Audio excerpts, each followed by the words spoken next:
नमस्कार, मैं रविश कुमार। भारत के नियंत्रक महालेखा परीक्षक सीएजी की रिपोर्ट की अजीब स्थिति है। सरकारी पक्ष नहीं चाहता कि इस रिपोर्ट को कोई और देख ले, विपक्ष नहीं देख पाता क्योंकि इस रिपोर्ट में उनकी सरकारों के बारे में भी टिप्पणियां होती हैं। सीएजी की रिपोर्ट से गुजरते हुए आप तमाम विभागों की हालत तमाम राज्यों में समझ सकते हैं। कहीं रिकॉर्ड ही नहीं है, कहीं ज्यादा पेमेंट हो गया है, तो कहीं किसानों को वाजिब हक ना मिले, इसके लिए बैंकों ने ही जानबूझकर देरी कर दी है। सीएजी की रिपोर्ट को आप अपने खाली वक्त में पढ़ना चाहिए। इससे पता चलेगा कि महंगे विज्ञापनों में जो दावे किए जाते हैं उनके पीछे का खेल क्या है, कितना आसान है। फसल बीमा योजनाओं पर सीएजी की रिपोर्ट देखनी चाहिए। इस रिपोर्ट से पता चलता है कि किसानों के लिए योजनाओं के ऐलान और उनके जमीन पर उतरने में कितने आसमानों का फर्क है। 1985 से भारत में फसलों के लिए बीमा योजना को लेकर प्रयोग हो रहे हैं। 2016 तक आते आते जब प्रधानमंत्री फसल बीमा योजना लागू हुई तो इसका खूब प्रचार होने लगा। कुछ शर्तें तो पहले से बेहतर हुई भी और अच्छी भी बनी, मगर इसके बाद भी सीएजी की रिपोर्ट पढ़ने से यही लगता है कि इस योजना का कोई माई बाप नहीं है। प्रधानमंत्री फसल बीमा योजना के तहत किसान प्रीमियम का एक हिस्सा देते हैं, बाकी हिस्सा केंद्र और राज्य सरकार मिलकर देते हैं। इसके लिए प्राइवेट बीमा कंपनियां हैं और एक सरकारी एग्रीकल्चर इंश्योरेंस कंपनी है एआईसी। पहले सरकार एआईसी को पैसा देती है और फिर एआईसी तमाम प्राइवेट बीमा कंपनियों को पैसा पकड़ा देती है ताकि वो किसानों को दे दे। इन कंपनियों को बिना किसी गाइडलाइन की शर्तों को पूरा किए हुए कैसे हजारों करोड़ रुपए दिए जा सकते हैं? क्या कोई आम किसान इन प्राइवेट बीमा कंपनियों से जाकर पूछ सकता है कि उसके हिस्से का या उसके इलाके का बीमा किस किस को मिला? सीएजी ने 2011-12 से लेकर 2015-16 4-5 साल के बीच फसल बीमा योजना की समीक्षा की है। जो नतीजे सामने आए हैं उससे यही लगता है कि ये योजना किसानों के लिए होते हुए भी उनके लिए नहीं है। अगर होती तो फिर सीएजी को क्यों कहना पड़ता कि 3 दशक से बीमा योजनाएं हैं फिर भी बहुत कम किसान इनके दायरे में आ पाए। बहुत ही कम छोटे और सीमांत किसान, जो कि ज्यादातर हैं हिंदुस्तान में, फसल बीमा के कवरेज में आ सके। तो कौन आया भाई? एससी एसटी किसानों के बीमा के लिए भी प्रावधान है, मगर उनका कोई डेटा नहीं है। स्कीम उन्हीं किसानों के लिए है जो खेती के लिए कर्ज लेते हैं। कई बार किसान खेती के कर्ज का बीमा कराते हैं, फसल की नहीं। बैंक किसानों को बीमा प्रावधानों के बारे में बताते नहीं ठीक से। किस किसान का बीमा हुआ उसका डेटा ना केंद्र सरकार रखती है ना राज्य सरकार के पास है। यहां तक कि बीमा कंपनी एआईसी भी वो डेटा नहीं रखती है। गाइडलाइन में डेटा रखने की बाध्यता क्यों नहीं जोड़ी गई है? आजकल डिजिटल इंडिया और डेटा इंडिया की बात होती है रोज, लेकिन हजारों करोड़ों की फसल बीमा योजना के तहत किस किसान का बीमा हुआ उसका कोई डेटा नहीं है।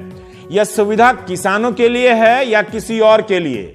रिपोर्ट में कहा गया है कि फसल की बुआई कितने एरिया में हुई और बीमा कितने एरिया का हुआ, दोनों में अंतर पाया गया।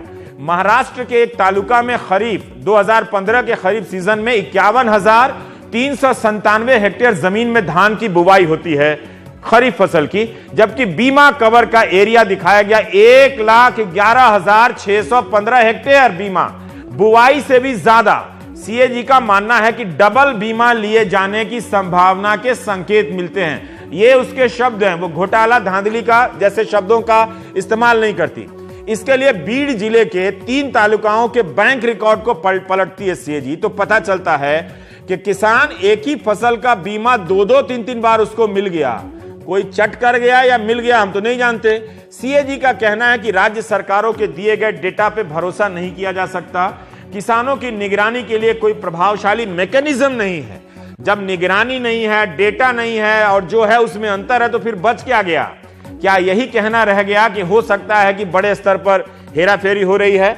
अगर बीमा की राशि से कम दावा लिया गया तो बची हुई राशि का क्या होगा, इसकी कोई गाइडलाइन नहीं है। सोचिए, 2011-16 के दौरान एआईसी ने 10 बीमा कंपनियों को 3,662 करोड़ रुपए जारी कर दिए। इसके लिए गाइडलाइन की शर्तों की परवाह नहीं की, जैसे लग रहा है 300 रुपया दे दिया हो। कारण बताने में एआईसी जो है वो असफल रही सीएजी को।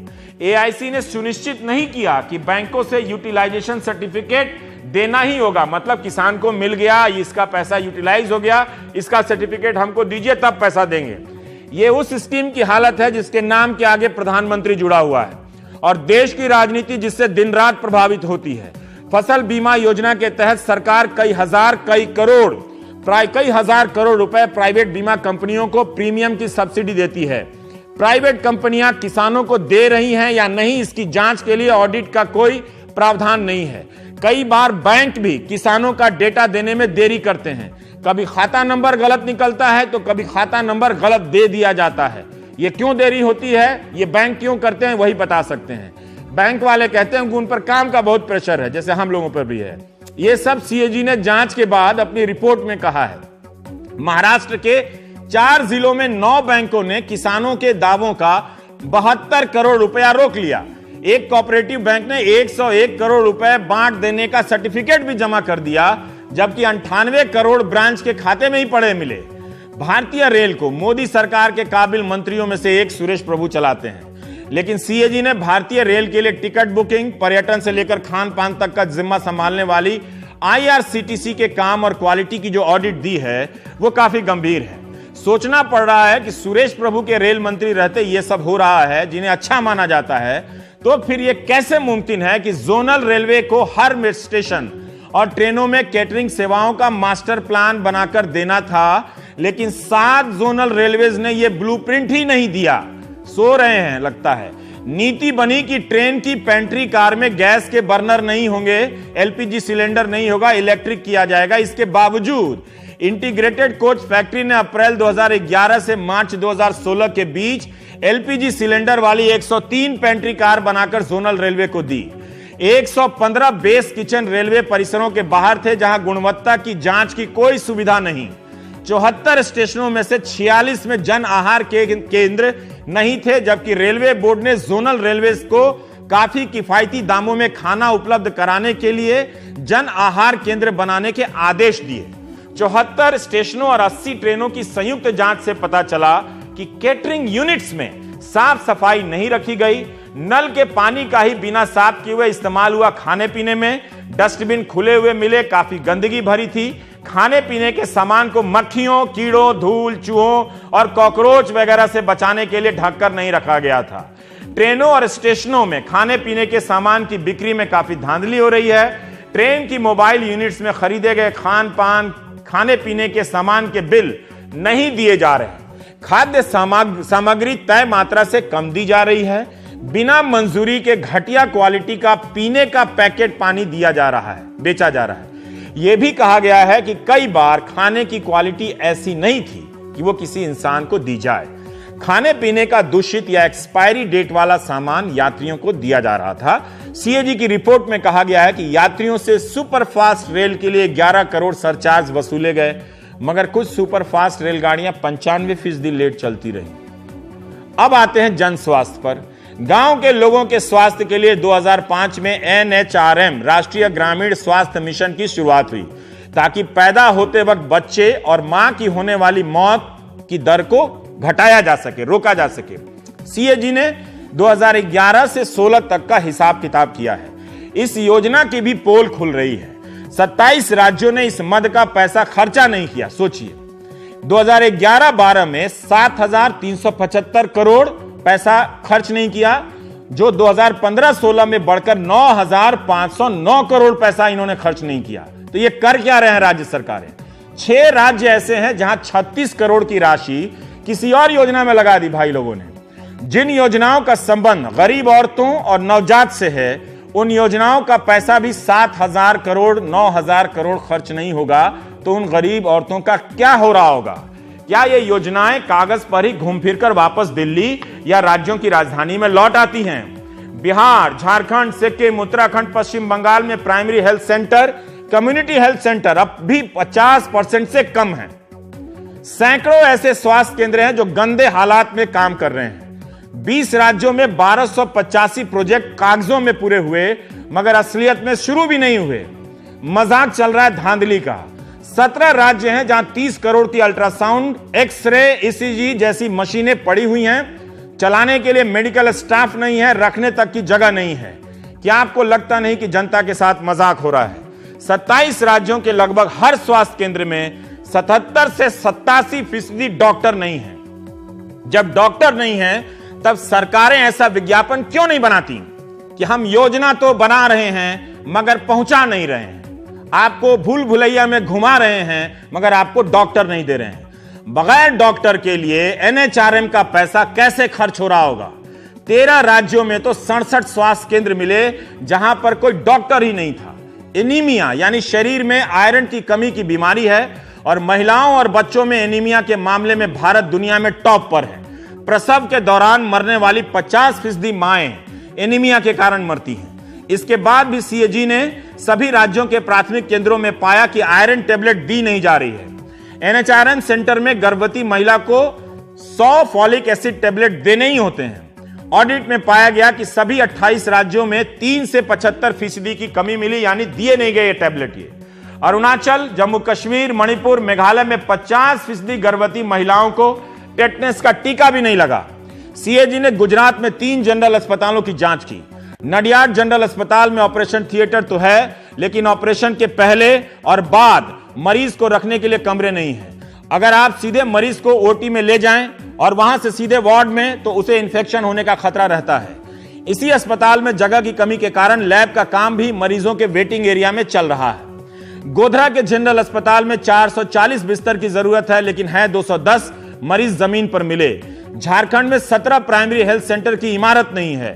5 जिला अस्पतालों में झारखंड के 32 स्पेशल ट्रीटमेंट सुविधाओं में से सिर्फ 6 से 14 सुविधाएं ही मिली, यानी जितनी बीमारी का इलाज होना चाहिए नहीं हो रही है। केरल के 1100 से अधिक सीएचसी और पीएचसी में सिर्फ 23 में डिलीवरी की सुविधा है। सोचिए, बिहार में जननी सुरक्षा योजना के तहत 40% योग्य महिलाओं को पैसे नहीं दिए गए।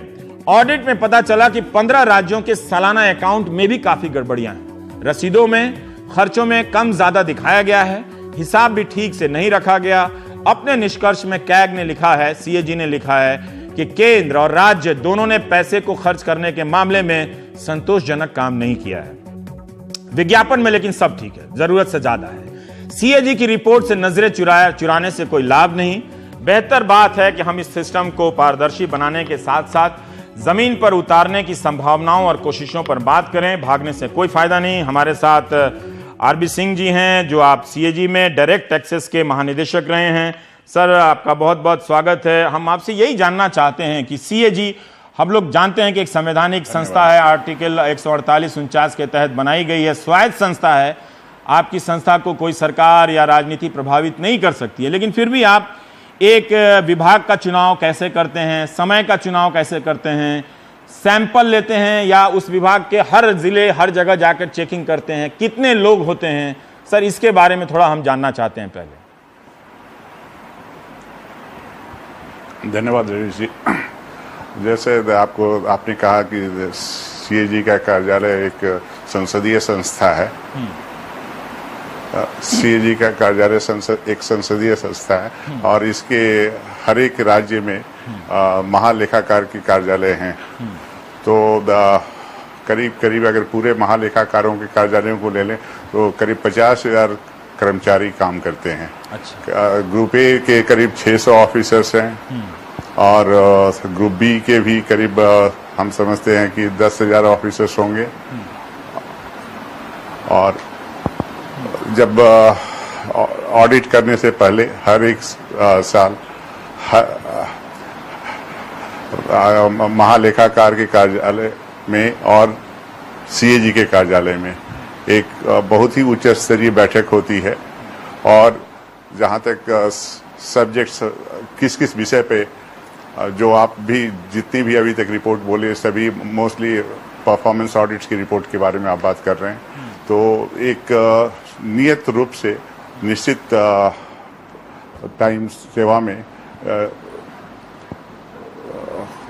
अच्छे मैंने जो उचित सब्जेक्ट माने जाते हैं उनको लोग सेलेक्ट करते हैं, सभी तरह के रिस्क फैक्टर्स को लेते हुए।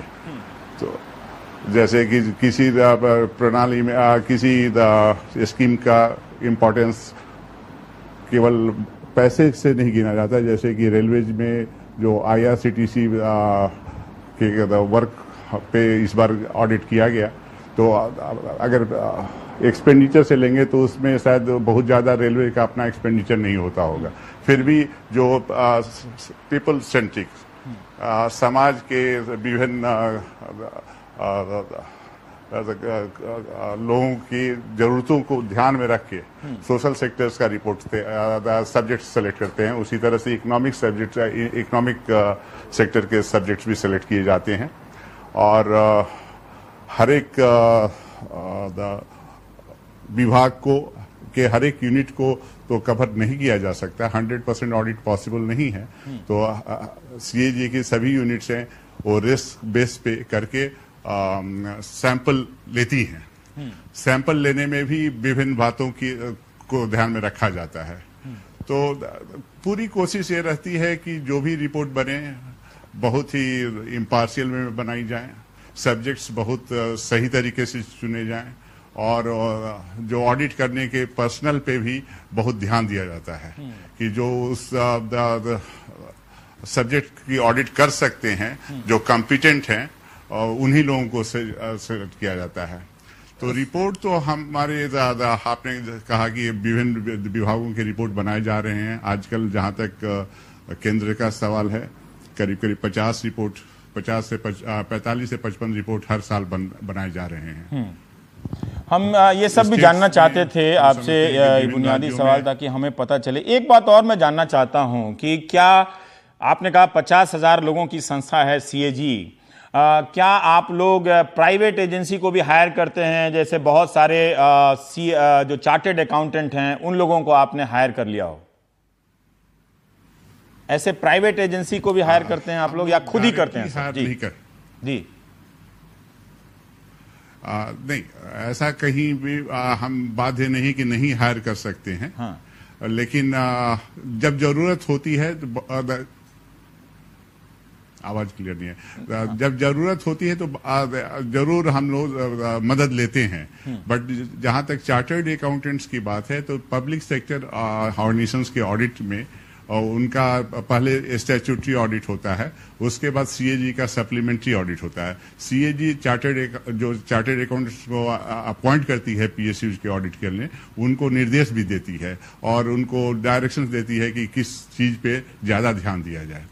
उसके बाद जब चार्टर्ड अकाउंटेंट्स ऑडिट कर लेते हैं तो फिर सीएजी के ऑफिसर्स उसके सप्लीमेंट्री ऑडिट करते हैं। सर, और आपसे आपका अनुभव, आपने कहा कि हर साल 45 से 50 रिपोर्ट सीएजी में बनती है।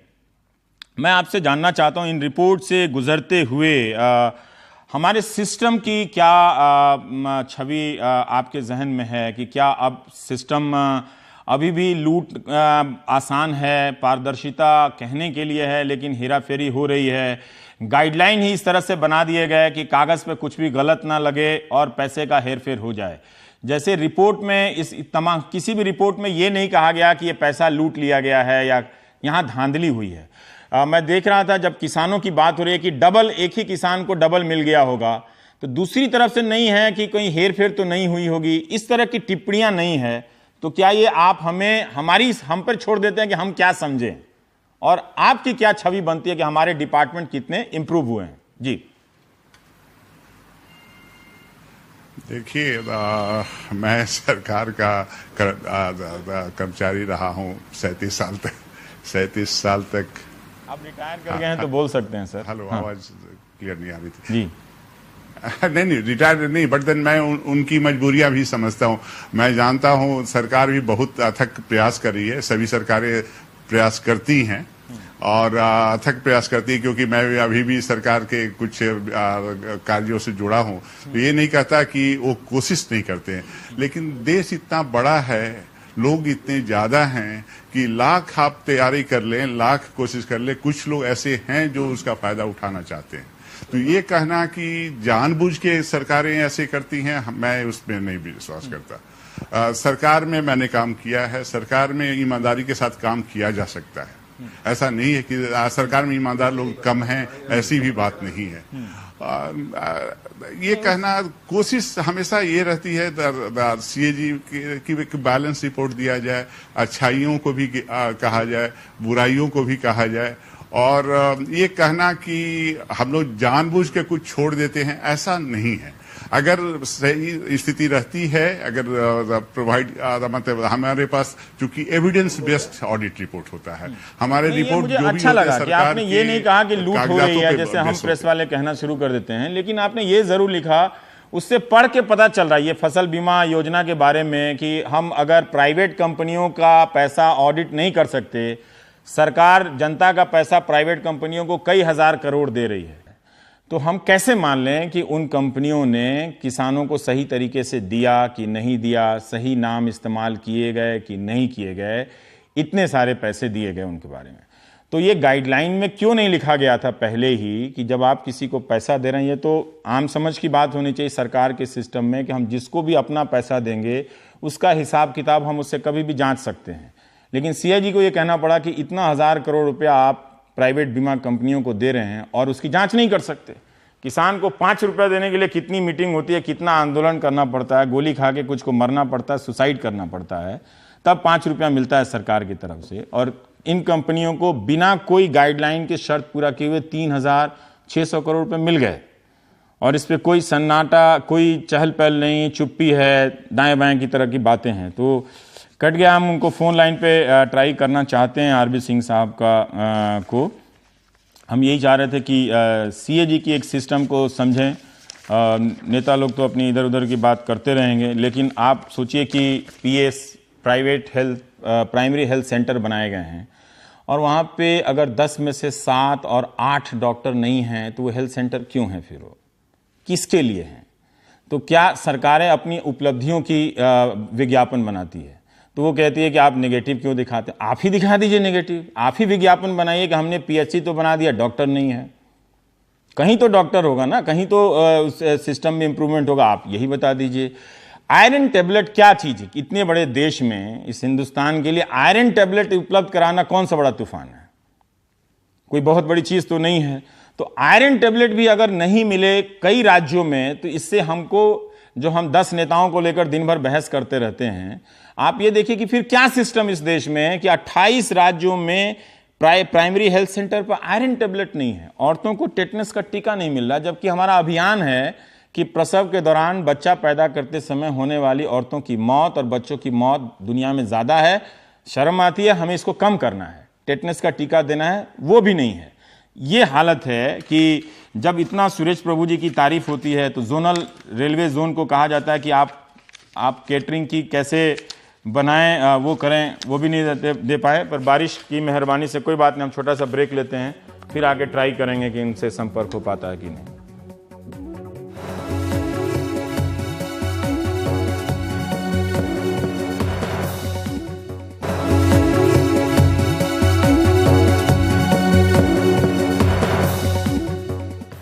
जी आरबी सिंह जी, अब लिंक मिल गया, माफी चाहता हूं दर्शकों से भी। आजकल ज्यादातर कार्यक्रम, सरकारी योजनाओं में प्राइवेट कंपनियां भी भागीदार होती हैं, तो उन प्राइवेट कंपनियों को जब सरकार पैसा देती है तो पैटर्न क्या है? क्या आप उन कंपनियों के खाते की भी जांच करते हैं कि उन कंपनियों में उन पैसों का सही इस्तेमाल हुआ है या नहीं? देखिए, प्राइवेट कंपनियों का तो सीएजी ऑडिट नहीं कर सकता। फिर आवाज आना बंद हो गई। मैं सुन रहा हूं सर। हाँ,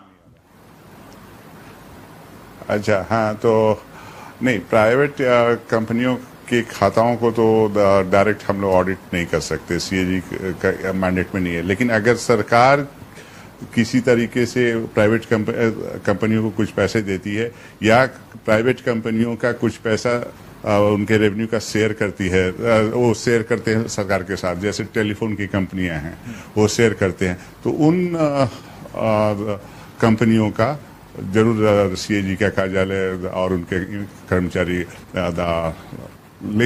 लेखा परीक्षण करते हैं, बट पूरे अकाउंट्स का नहीं करते हैं, उस रेलिवेंट इशूज पे करते हैं। जो अगर कोई सरकारी विभागों ने कुछ पैसे दिए किसी सरकारी और गैर सरकारी प्राइवेट कंपनियों को किसी पर्टिकुलर काम को करने के लिए, तो उस दौरान वो उसका जांच जरूर करते हैं।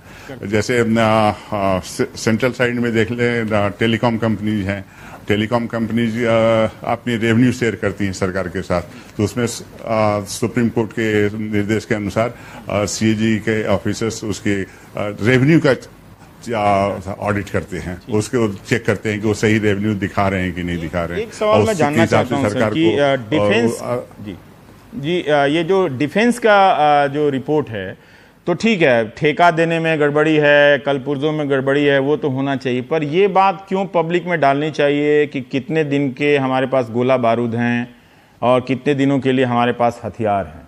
क्या ये बात भी पब्लिक में डालनी चाहिए कि 10 दिनों के लिए ही हम युद्ध कर सकते हैं? जी, ये एक विषय आपने पूछा है, ये बहुत ही महत्वपूर्ण है, बहुत ही महत्वपूर्ण है। और मैं ये कहूँगा कि काफ़ी सेंसिटिव भी है, और इस पे सरकार को सीएजी साहब के साथ एक चर्चा करनी चाहिए, और इस ऐसे रिपोर्टों पे शायद कुछ कार्रवाई अपेक्षित है, क्योंकि मैं पहले पीडी प्रिंसिपल डायरेक्टर सीएजी का एयरफोर्स और नेवी रह चुका हूँ, और ऐसी वार्ताएं होती थी उस समय कि कभी कभी सीएजी की रिपोर्ट दूसरे कंट्रीज के प्राइम मिनिस्टर्स के पास पाई जाती थी, तो ऐसा ही बात आ रही थी वो वैसे में। तो ये बहुत ही संवेदनशील मात्रा है कि कहीं पे अगर सीएजी को रिपोर्ट करना है तो कुछ कॉन्फिडेंशियल रिपोर्ट्स प्राइम मिनिस्टर्स को किया जाता है, सीधे वहां दे देना चाहिए। जी बहुत बहुत शुक्रिया।